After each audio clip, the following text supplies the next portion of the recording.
The U.S. government telling you how much sugar you should and shouldn't eat. No. I read a study that the best mortality was among 6-year-olds, and very few 6-year-olds died, and so I decided to study their eating habits, and look what it's done. Okay, so from eating sugar to some serious issues that are on Americans' minds right now. Minimum wage. You own Dairy Queen. I would imagine some of the employees there get paid minimum wage. How do you feel about raising the minimum wage? A lot of states are now moving to do that. I don't have any great objection to moving it. Certainly, I think the minimum wage is too little to live on for most families, where the main breadwinner is earning that, not one of the kids or something. I think it's far more effective in terms of reducing poverty to increase the earned income tax credit and to rearrange it in some manner. The earned income tax credit rewards work, basically, and you have to work to get it.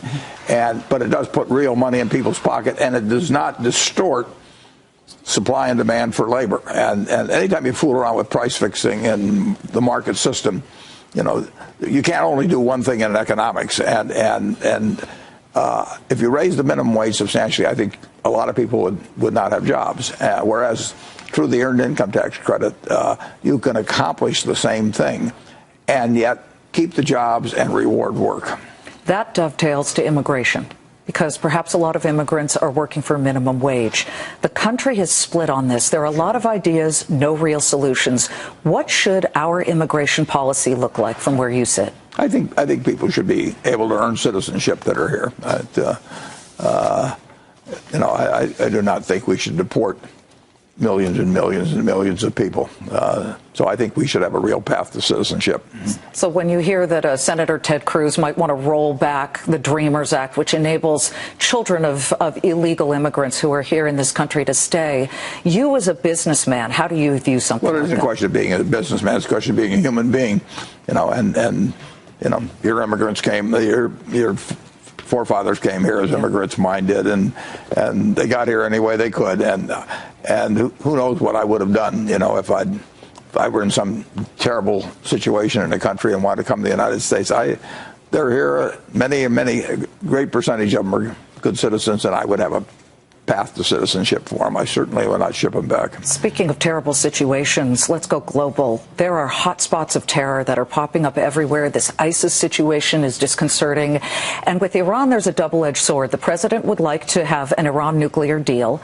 But at the same time, Iranian ships are taking shots at commercial vessels in the Persian Gulf. Should we be talking to the Iranians? Well, we should be talking to them. What we should do with them is another question, but we should be willing to talk with anybody. But this is a very, very dangerous world, and it'll be more dangerous if the Iranians have nuclear weapons. I mean, the goal is to keep them from having nuclear weapons or have them on the cusp of nuclear weapons so that they could have those weapons in a matter of a month or two. And you have people that feel that no treaty will accomplish that, and you have other people that feel that a treaty will help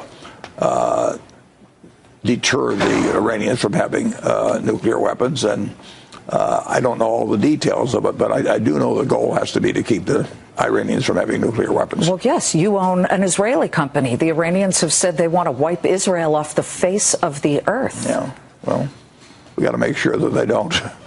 Do you worry about ISIS and issues like that coming to our home turf? Well, I worry about the whole problem of cyber, nuclear, biological, and chemical weapons, and I worry about the fact there are a lot of psychotics in this world and sociopaths and religious fanatics, and a lot of them wish harm on the United States, and they've already got the motivation from their standpoint, and they need the knowledge, the material, and the deliverability of really potent weapons. And there are people around the world today as we talk who are trying to figure out ways to inflict massive damage on the United States. And so homeland security is an enormous important issue. That problem won't go away. It'll require vigilance now, a year from now, 10 years from now, 100 years from now.